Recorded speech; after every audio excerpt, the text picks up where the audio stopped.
طاير السبانخ اللي كلكم طلبتوها مني امبارح، والعجينه دي تنفع لاي نوع معجنات. هتسيبي الخميره في نص كوبايه ميه دافيه تتفاعل، وبعد 5 دقايق تحطي عليها معلقتين كبار من الزبادي، وبعدين تحطي في العجان عندك نص كيلو من الدقيق، عليه معلقه كبيره من السكر ونص معلقه صغيره من الملح. تحطي خليط الخميره على الدقيق وتبداي ان انت تعجني، وتحضري كوبايه ونص ميه دافيه وتنزلي بيهم بالتدريج. ممكن ما تحتاجيهمش كلهم لحد بس ما تتاكدي ان العجينه بقت ناعمه كده. انزلي بقى عليها بربع كوبايه من الزيت وسيبيها تتضرب لمده ربع ساعه، وبعد ما تخلص هتسيبيها تخمر لمده ساعه كامله. تستخدميها بايا كان بقى نوع الحشوه اللي انت هتستخدميها عادي. السبانخ بقى هتقطعي سبانخ وبصل اخضر وبصل احمر. حطي كل المكونات اللي انا كاتباها لك، وبعد كده دوقي وتاكدي اذا كان طعمها تمام او لا. بعد ساعه هتلاقي العجينه بقت هشه وناعمه وطريه وتحفه زي ما انتم شايفين، قطن كده بجد.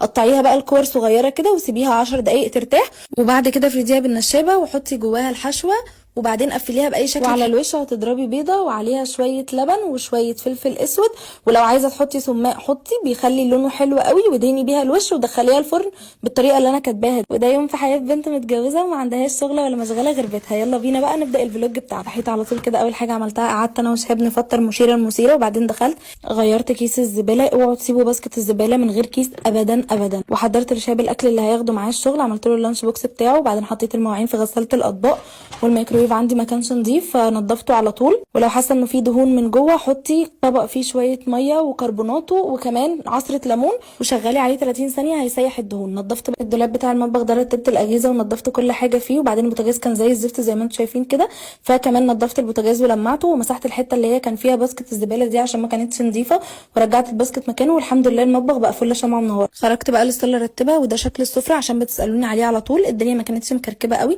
فرتبت كل حاجه، وجبت كمان الكفرز بتاعت الركنه دي حطيتها علشان كانت بتتغسل، وبعدين عطرتها الاول كده عشان بتفضل الريحه ثابته فيها قوي لما تعطروها قبل ما تبداوا تستخدموها. وهنا كنت بعاتب رضا العجله وبديها بالقلم على خلقتها علشان الفلوس الفكه اللي فيها قلت، وانا عارفه مين اللي سرق الفلوس. المهم الحمد لله كل حاجه بقت زي الفل. دخلت بقى كده رتبت السرير كمان، هو الاوضه كلها كانت نظيفه، السرير بس اللي محتاج يترتب فرتبته. وبعدين دخلت نشرت شويه زفت غسيل، كان لازم بعد العركه دي بقى شاور دافي كده.